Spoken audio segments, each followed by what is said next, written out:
The World Bank has officially sanctioned the nation of Uganda for its new so-called anti-gay law, and Uganda has responded by telling the World Bank to shove it.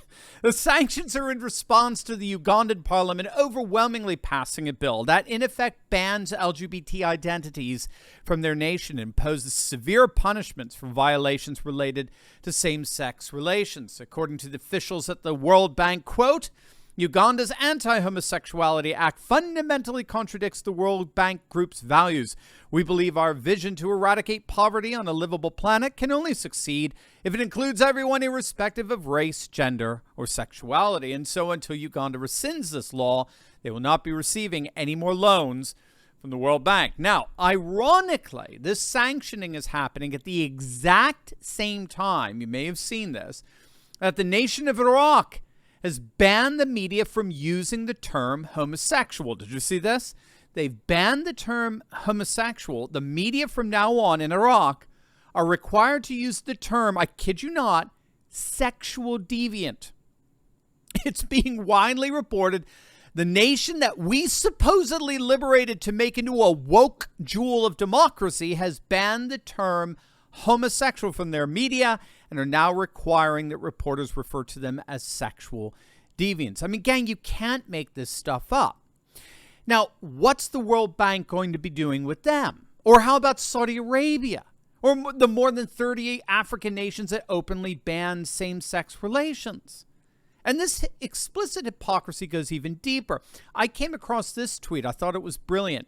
Uganda needs to understand that mass punishment of people with different social norms is wrong. The World Bank will teach them this by mass punishing them for their different social norms. Bullseye. I mean, that's absolute bullseye. This foregrounds the total incoherence of the woke version of so-called inclusion and tolerance. Every demand for inclusion entails the demand to exclude excluders. Every call to end discrimination involves discriminating against supposed discriminators. It's never, ever a question of whether we're going to have discrimination versus non-discrimination. It's never, ever a question of whether we're going to have inclusion versus exclusion. It's always a question of what kinds of new forms of discrimination are we going to implement and perpetuate? What new forms of exclusion are going to be put forward? It's always a question of new forms of inclusion and exclusion, discrimination and non-discrimination. At the very best, you're going to be discriminating against discriminators. You're going to be excluding against those who exclude. You're going to be bigoted towards bigots. And that's exactly the absurd contradiction inherent in wokeness that tweet foregrounded. Let's teach Uganda that it's wrong to punish people with different social norms by, in turn, punishing people with different social norms. I mean, this is why in the woke West, according to our ruling elite, you're perfectly allowed to hate the hateful, right? Or the supposedly hateful, right? You're perfectly allowed to discriminate against the discriminator. You're allowed to be bigoted towards the bigot, all defined, of course, in thoroughly left-wing liberal terms. And Uganda is no longer playing by these woke rules. The president of Uganda, Yoweri Museveni, is not backing down a bit. Here's what he had to say. This issue of homosexuality is a very serious issue because it is an issue of the human race. So it's not something that you should discuss to be seen, to be what? No, no, no, no. You only talk because you are sure of what you are saying. Hey gang, many of you have been kind enough to notice that I've lost a couple of pounds of late. It's true, I've lost over 60 pounds. I've tried everything under the sun to lose weight and nothing worked until I discovered the fantastic nutrition coaching of PhD Weight Loss. PhD Weight Loss is 100% over-the-phone nutrition and behavior coaching program that I simply could not possibly recommend enough. I was able to eat delicious meals all the while reaching my weight loss goals in record time, and it was one of the easiest things I've ever done.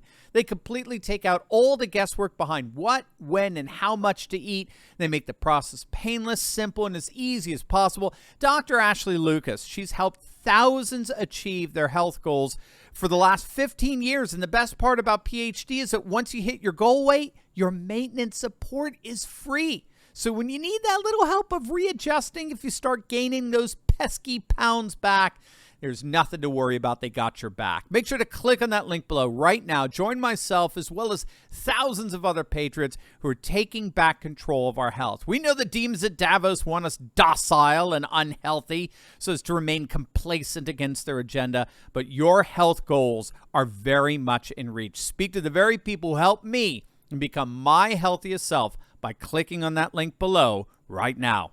So as you can see, the Ugandan president is not backing down. We shall stand firm on the issue of homosexuality. No amount of intimidation will challenge us because we're on the right side of the debate. This is an issue of the human race, and we're sure about it. And that's what's key for so many here on this issue, something that the woke left seems totally incapable of even conceptualizing.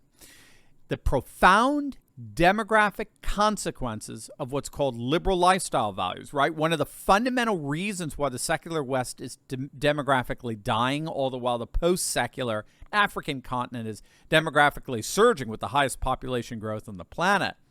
It's precisely because of the discrepancy between how the civilizations define marriage and the family.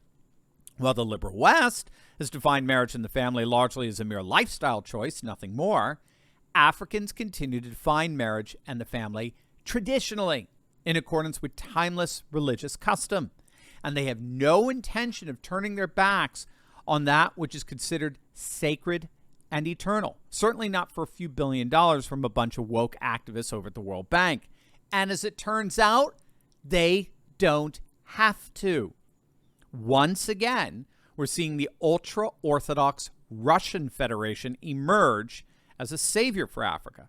Last week, we reported on the Russia-Africa Summit hosted in St. Petersburg, where President Vladimir Putin shocked the world by announcing that Russia would be supplying a number of African nations with up to 50,000 tons of grain each in the next 3 to 4 months, absolutely free. That came on the heels of Putin also announcing that Russia would be forgiving billions of dollars of African debt, and he was forgiving that debt as a gesture of solidarity and their support for traditional moral values and their resistance against the insanity of the woke West. And take a look at this. Just today, it's being reported that the Ugandan government has chosen a Russian firm to build 2 nuclear power plants in Uganda. So as you can see, Russia, together with China and its very active BRI, or Belt and Road Initiative on the African continent, are more than happy to make up for any monies lost from the woke activism infesting the World Bank. The irony in all of this is that every time globalist institutions try to threaten nations across the globe, they only end up embarrassing themselves by demonstrating how limited their powers become. In a multipolar world organized around a return to nation culture, custom, and tradition, the woke warriors of the old, decrepit globalist order are being replaced. And Uganda knows it. Are you ready to join the resistance? Because I'm leading a group of dedicated, courageous patriots who can lead a spearhead into the heart of the secular globalist establishment. We punished Bud Light and Target, driven CNN and the legacy media to near bankruptcy, forced BlackRock to backtrack on ESG, and now we're seeing our conservative-dominated Supreme Court ending affirmative action and protecting religious liberty. In my Insiders Club, I show you concrete steps to take locally and online that will only keep this mass uprising going until the battle is won. Don't wait. Click the link in my description below and join my Courageous Patriots Insiders Club today.